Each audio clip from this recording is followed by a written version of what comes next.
Yo creo que a la luz de tu pregunta, lo que deberíamos de definir y entender bien es qué significa ser peregrino, ¿no? Él se define a sí mismo como peregrino, después le va a dar unos adjetivos a su peregrinaje, es decir, soy peregrino de la fe, soy peregrino de la esperanza, y después nos insinúa cómo esa fe y esa esperanza se tienen que plasmar en actos de caridad. En definitiva, está concentrando todo el mensaje cristiano desde las 3 virtudes teologales, ¿no?, que han sido el centro de su mensaje prácticamente desde que asumió el pontificado. De hecho, las 3 encíclicas papales que ha escrito, el centro del mensaje es este, ¿no?, la fe, la esperanza y la caridad. La primera fue la caridad, lógicamente, y la esperanza, ¿no?, en Espe Salvis, y la fe. O sea, ahorita incluso nos ha convocado, a partir de octubre viviremos el año de la fe, ha convocado un sínodo episcopal mundial y va a abrir un año de la fe. Es decir, yo creo que el mensaje de Benedicto XVI está muy bien estructurado, muy bien planificado, y lo que quiere es que nuestra vida cristiana sea auténtica, ¿no? Y esto estaba presente también en su mensaje, es decir, cómo nuestro cristianismo no es simplemente de palabra, no es porque cuando éramos apenas natos nos han llevado a una iglesia y nos han bautizado, sino que esto se tiene que transformar en un estilo de vida nuevo, ¿no?, y movernos a conversión. Eso está fundado, ¿no?, en el mensaje del Papa. Pero ¿qué significa ser peregrino de la fe, de la esperanza y de la caridad? Bueno, el peregrinaje es una tradición muy antigua en la Iglesia. Se reconoce a los peregrinos como aquellos primeros cristianos de los primeros siglos de la Iglesia que iban a visitar. Curiosamente, no era la tumba de Pedro, que estaba en Roma, ni era la Tierra Santa de Jerusalén, sino que era el sepulcro de Santiago Apóstol en España. De hecho, los auténticos, podríamos decir que casi los únicos peregrinos son aquellos que van en España a visitar el sepulcro de Santiago. Ese era el verdadero peregrinaje, ¿no? Se iba al encuentro a recibir esa gracia del apóstol, ¿no? Los cristianos tenían esa fe, esa devoción tan arraigada que se hizo cultura después en toda Europa. Entonces el Papa viene a recordarnos aquella misma expresión, ¿no?, de un pueblo en camino que iba al encuentro de Dios. Precisamente un Dios que ellos habían sabido descubrir a través de una tradición apostólica. Y yo creo que el Papa, cuando se define a sí mismo, se describe a sí mismo como peregrino, y iluminado por estas virtudes cardinales, lo que quiere decir, pues yo soy apóstol, ¿no?, soy el vicario de Cristo, tengo que continuar aquella misión apostólica para que ese evangelio que Jesucristo nos dejó realmente se cumpla, ¿no?, que la palabra de Dios tiene que llegar hasta los extremos del mundo, hasta los últimos extremos del mundo, y que todo el mundo conozca el mensaje de Jesucristo y que todos tengan esa oportunidad de conversión. Yo creo que esto es claro, ¿no?, en el mensaje del Santo Padre, de que él se siente apóstol, que él viene como vicario de Cristo, que no viene como un jefe de Estado simplemente, no a cumplir burocráticamente con unos requisitos de visita de Estado, sino que viene como testigo de la fe, y por eso se define a sí mismo como peregrino, ¿no?, para anunciar el Evangelio y transmitir el mensaje. Bien, Padre, finalmente el Santo Padre, consciente de una crisis mundial, pero también local en el pueblo mexicano, crisis en cuestión de familia, crisis en cuestión económica, en cuestión social, consciente él de ello, pero ha querido subrayar algunos valores del pueblo mexicano, que estos valores son importantes para sembrar en nosotros un mensaje de esperanza. Es decir, la situación del entorno en el país puede ser dura en muchos momentos, de violencia, económicos y demás, pero el pueblo mexicano cuenta con unos principios, con unos valores, los cuales pueden servir como medio para contrarrestar esas crisis que hoy por hoy pueden azotar en nuestro país. ¿Qué ha dicho al respecto el Santo Padre?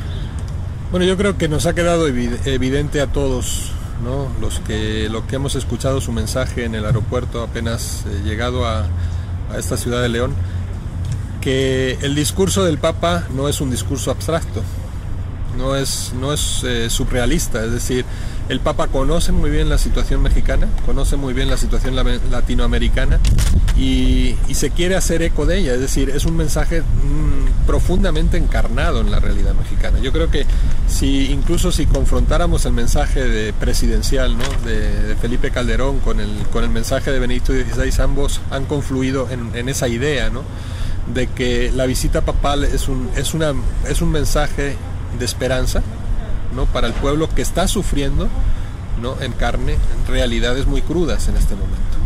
Entonces yo creo que hay que resaltar eso, o sea, que el Papa vive con preocupación realmente la realidad mexicana de hoy día, pero no viene simplemente a resaltar una crisis, sino que viene a presentar soluciones a esa crisis.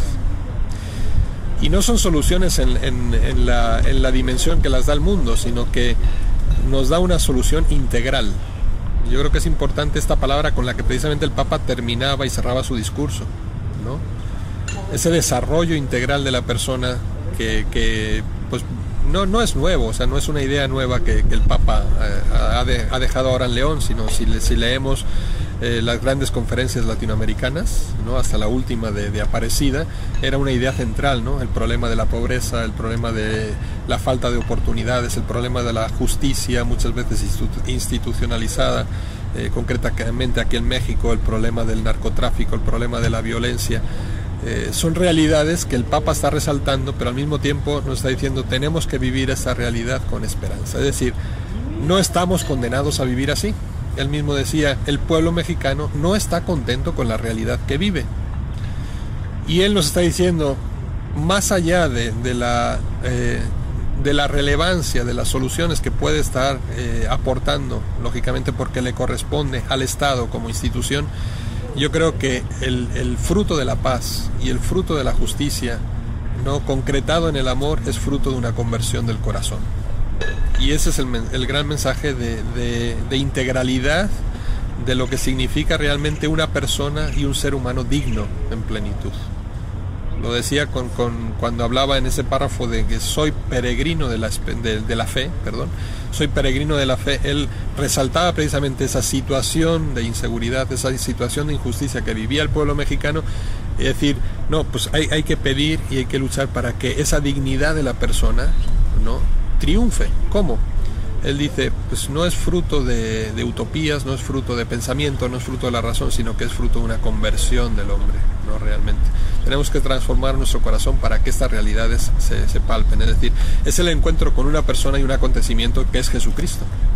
Y desde ahí se producirán, ¿no?, realmente una sociedad nueva, ¿no?, porque habrá un hombre nuevo, ¿no?, por tanto habrá una sociedad nueva en justicia y en paz, como todos buscamos. Yo creo que es importante que no perdamos, así como hemos resaltado quizá el inicio de ese mensaje, ¿no?, del Papa, donde nos daba la razón de su presencia, ese colofón de su mensaje donde decía, pues vengo precisamente para ayudarles a ustedes, sin ser necesariamente una oposición o poner rivalidad a un trabajo que ya están haciendo, ¿no?, desde instituciones públicas del Estado, pero a apoyar precisamente el deseo de todos, ¿no?, y conseguir este fin, ¿no?, apoyando precisamente desde la fe de México, que él ha resaltado, más del 80% del pueblo mexicano es creyente, es cristiano, ¿no?, es católico.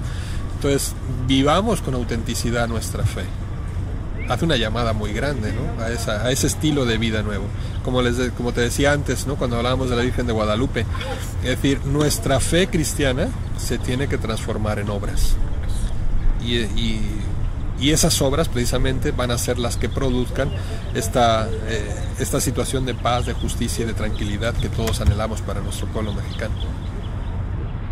Un gran mensaje, sin duda, el que nos trae Su Santidad Benedicto XVI para todo el pueblo mexicano y latinoamericano. Padre Ángel, pues agradecerle profundamente el tiempo que nos ha dedicado, las reflexiones que nos ha hecho sobre estas primeras impresiones de la llegada de Su Santidad Benedicto XVI a tierras mexicanas. Muy agradecidos para todos ustedes desde este Centro Internacional de Prensa en la ciudad de León, Guanajuato. Para Veritas Radio, Marcos Escudero. Gracias.